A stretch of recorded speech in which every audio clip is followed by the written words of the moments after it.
Hey guys, ZooRated back at again with another video. This video, it shows you when you have a bad stick on your controller and how to replace it. So pretty much if you're running around like I am, I can't even do a sprint because my controller is screwed up. If you see I move to the left and I'm moving pretty quickly, I move to the right and it's not so quick. So back to the left and to the right, not so quickly. And if I just like flick the controller around, you can see I'm moving even though I just flicked it. So I shouldn't be doing this, obviously. So that means you have a bad stick and it's time for a replacement. So what I'm going to show you is how to take off the stick from the actual board and replace it with a new one. So let's get into it. Alright, to get started on this project, I'm going to show you some of the tools you might need in order to complete this project. So first off, you're going to need a soldering iron, preferably one that gets like nice and hot so you don't ruin the board. You're going to need some solder suckers, your controller you're working on, either an old controller that you don't care about or just the stick itself, some solder, some pliers, and the Torx wrench with the hole in it to get the safety screws off. Yeah, and also a sponge that's nice and damp. Okay, so the first step we need to do is, since both of these sticks work good, I'm only going to take off one for this video because that's all we need. But we need to get to this stick, and to do that we need to take off the trigger. So what you're going to do is pop this off, pop that little clip, and then we're going to desolder these three.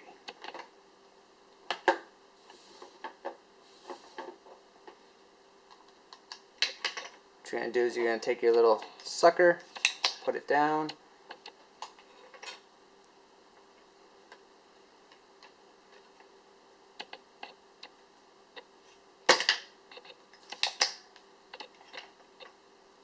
like jumped around, jeez.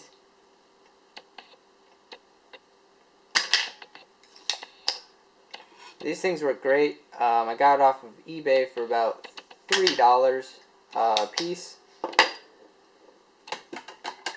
They work very well. As you can see, it just drops right out. So yeah. Now this piece isn't broken. What it is pretty much a potentiometer. It changes the resistance, and if you measured it with like an ohm meter, it would be the full resistance across this, and then a variable between the middle one and then either the left or the right. So that's pretty good. You can keep those parts bin. You can also keep this in your parts bin in case you smash your controller. Alright, so now that we desoldered that, you can flip it around. Pretty much we have to desolder all of this. You need these three, and then the these four big ones which actually hold the stick to the board. And then you're going to need these four right here, which is the little tack switch. So when you push down, that's what it's hitting. It's hitting the little tack switch right there. Okay, so yeah, let's get to desoldering.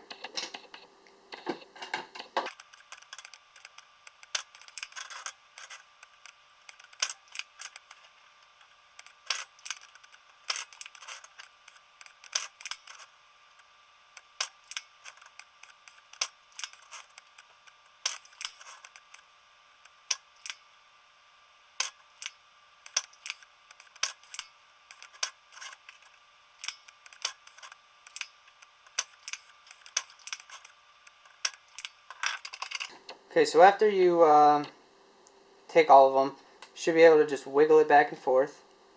It comes right out. So boom, we're done. Got our little thing. So what I'm going to do is I'm going to get this other one out just so I could have it. So I won't have to do it again just in case one of my sticks break. So I'll be right back. Okay, so now I got both of them out. Since I'm only using one today, I can just put the other one in my parts bin. Controller, parts bin, just in case you need like another connector, or what else is good on this? The tack switch is up here. Nice, they're already mounted to the those metal shieldings so they can go in the right spot for the controller. So the next step, after we move all this out of the way, is to grab our controller. And let me zoom out a little bit. Come on. Camera's being a little stiff. What we're going to do is we're going to take out the 7 screws. If you've taken apart a controller before, you know that if you take off this little barcode right here, it's going to void your warranty. Some people, they just poke a hole through it, or some people, they get it with a razor blade and they're able to get the whole barcode off, and then they'll be able to put it back on. But me, I don't really give a shit, because these controllers don't really break unless you don't know what you're doing. So if you don't know what you're doing and you don't want to break a controller, approach someone that knows what they're doing. So we're going to take these 6 screws out.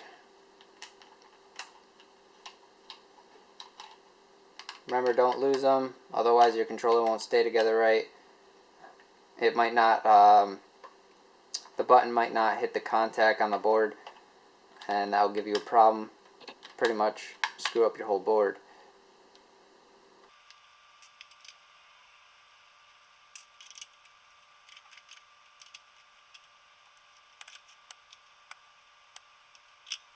Okay, now that we're done with all those screws, just turn it over. Kind of tap it gently until you count 7.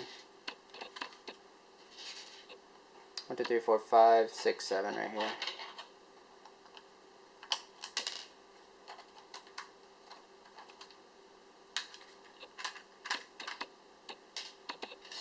Okay, so now we have our 7 screws. Put them off to the side. Don't want to lose them. Now what I recommend is, if you take your controller like this, flip it over, grab, pinch the battery, like the battery box, and then go down to where it is on the mic, and just rock it back and forth. And then pull off the back. So we'll put that to the side. Here's what my controller looks like. Looks a lot different from this one, because this one's the older board, and this one's the newer board. It won't matter with the sticks, because the sticks is just like an analog input, so it shouldn't matter at all. So what we're going to do is take off the motors, wiggle them out of their connectors, and then from the bottom just push on the sticks, and the board should come loose. But in my case, it's not, of course. There we go. And I'll just pop loose, take it out, leave this upside down, otherwise if you flip it, all the buttons will come out. That's not fun. So then, what you're going to do is take off your sticks. Voila, here's your board. Compared to the other one, you can see the front.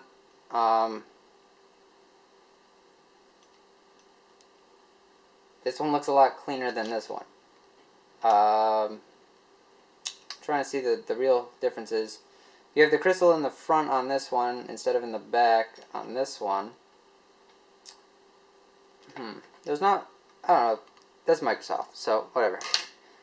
We're just focusing on removing this stick that doesn't work anymore. So what you're going to do is the same thing. You're going to have to desolder this, unclip it. So we're going to unclip this. Remember, unclip this one first, and then desolder. So we're going to zoom in on this again. Desolder. Sorry if my hand gets in the way. I watched one of those clips, got in the way.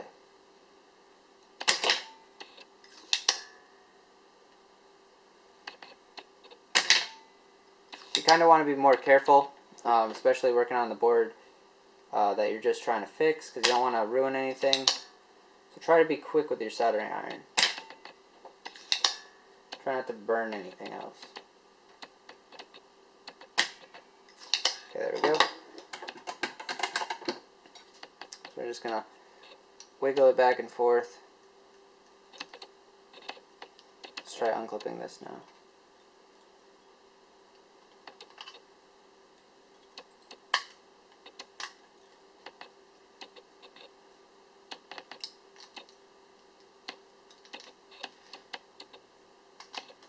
Okay, set that off to the side. Flip it over. Just like on the other board, you want to desolder the 4 outer pins, or these 4 huge pins, the 3 here, the 3 here, and the switch there. So, let's get to it again.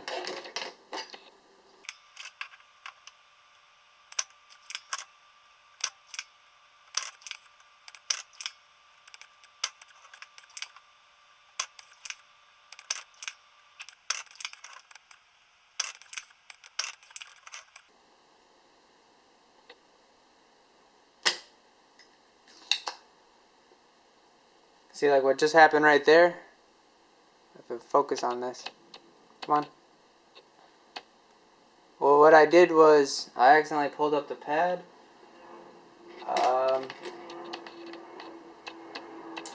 Since this board is old, to the switch. So on this pad right here, there's no pad anymore. It's just board. So what happened was it got too hot and it ripped off. So I want to be quick with this. So then we're just going to rock her back and forth. It doesn't want to come off right away. What you can do is pry down a little bit very gently and just hit all the contacts across the top. And then move down, and it should rock itself out. Just keep doing that and it should come out. Okay, so I popped the old one off, and the pads are starting to come up with it. I lost one pad. It might be okay because the switch itself, it only needs 2, but maybe on this it's different. I'm not sure. Hopefully we're okay.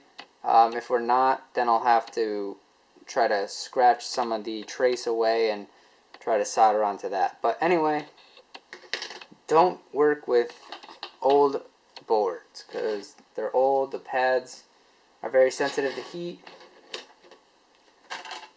So now we're just going to solder this up. Solder it back on. My hands are so shaky because I didn't eat anything yet. I'm getting really hungry.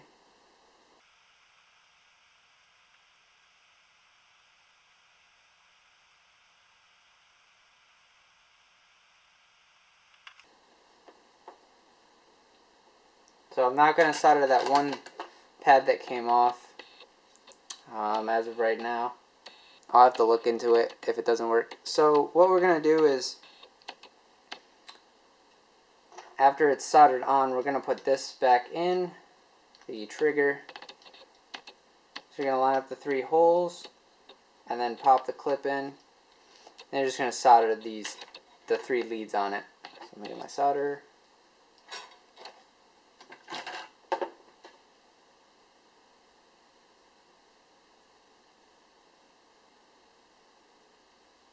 There we go. And what we're going to do right now, because we don't want to have to take it all apart, again, we're just going to take the back, and then we're going to feed in the triggers, pop down the little springs, and then just pop the battery into that. And then what you can do is just take the little rubber that holds the buttons, and then you can just right there. And that's why I want to keep this controller. With the old controllers, you could change the colors. I don't know how to change it on the new boards because the new boards use it's a whole nother layout, as you can see from right here, and it doesn't supply enough voltage to the LEDs. Like this, see how they're very bright, So what we have to wait for is some LEDs that can use a lower voltage. So let me just hop over to the computer and get it all tested out. So actually, great news. That little part that I screwed up on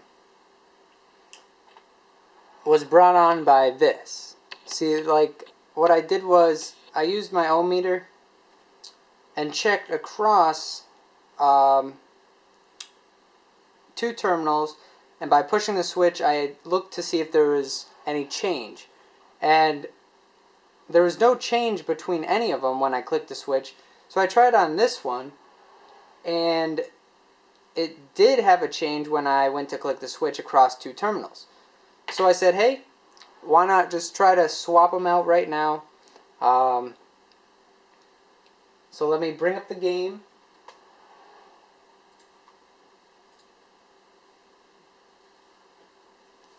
The game is brought up. Let me just point my character over here.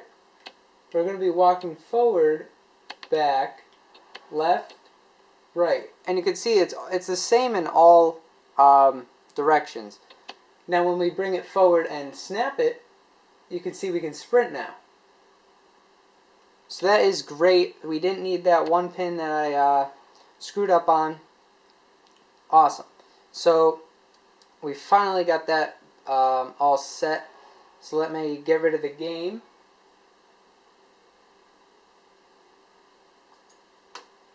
Alright. Now what we can do is we can take off this battery.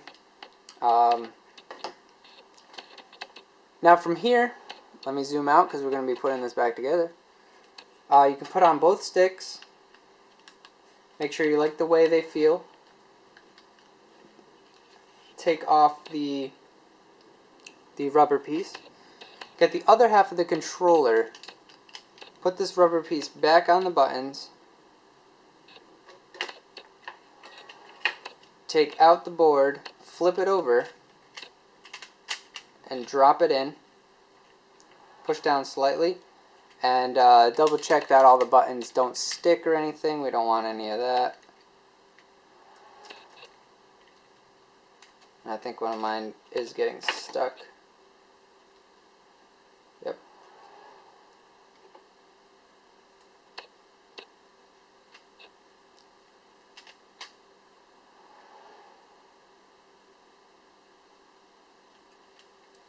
It's the sync button. Since I painted it blue, it pops out very easily now. So what I gotta do is make sure it's in there and get it behind that button.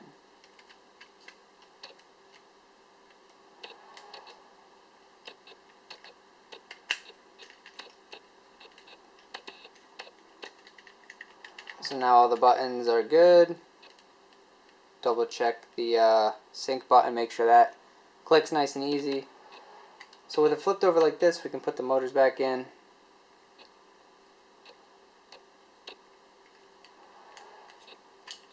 Put it back in its little hole.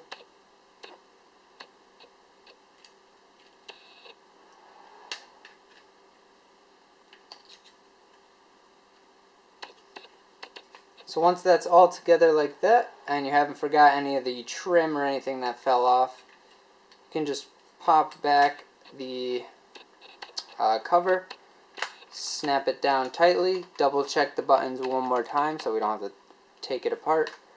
Check out the sticks, the D-pad, make sure nothing's touching inside, and once we are done with that, grab your 7 screws and just start tightening them back up.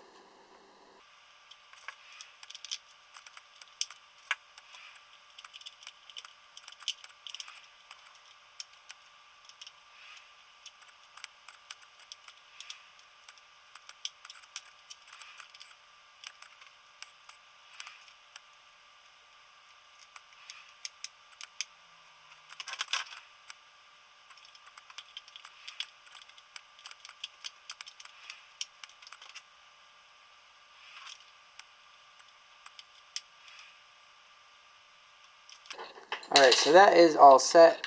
Feels pretty good. So what I like to do is turn it on.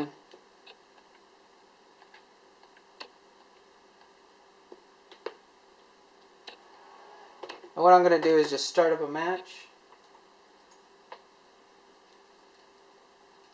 Once that match starts up, I'm just going to go over the buttons one at a time, just to make sure everything is working properly, just in case we have to take it apart again.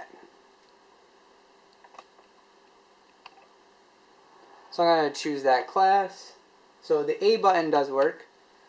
So first what we're going to do is go forward, backward, left, and right. And like if I flick it, it doesn't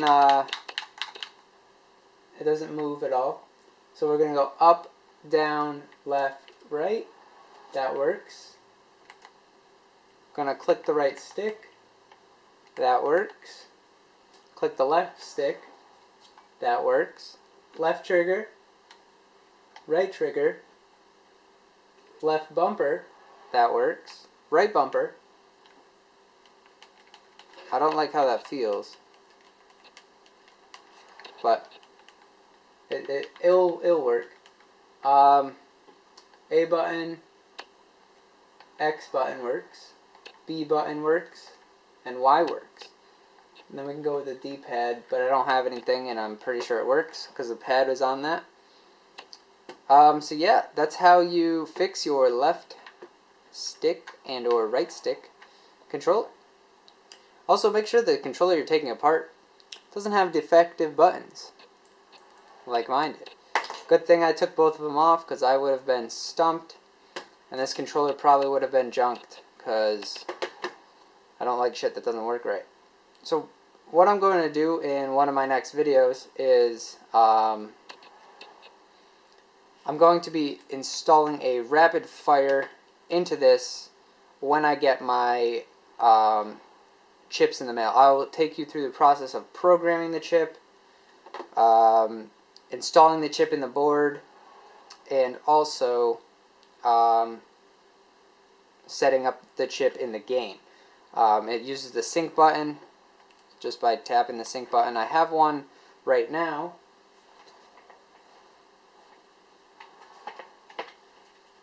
I almost fell out of my chair for it.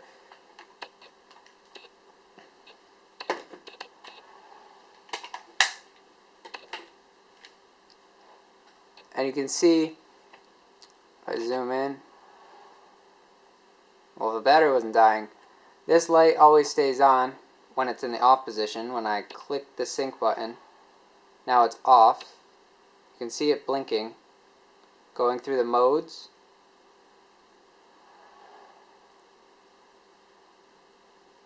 This one is an 8 mode that I programmed. Alright. A 7 mode, that's right. The chip I want to program, what I don't feel like taking this apart, is it's a 9 mode, and what it does is mode 8 and 9, you can use both of these, 7, 8, and 9, you can use both of these triggers at different speeds, just in case if you're dual wielding a gun, like in Call of Duty, if you're dual wielding pistols, you can have both of them shoot very fast. So, thanks for watching, guys. Please like, favorite, and subscribe if you enjoyed. Definitely leave me some feedback as to what you thought of this video. I know it came into some problems, but we were able to resolve them and fix them and get around them. So, thanks for watching, and stay tuned for that mod chip that I will be showing you soon when I get them in the mail. So thanks for watching, guys, and see you later.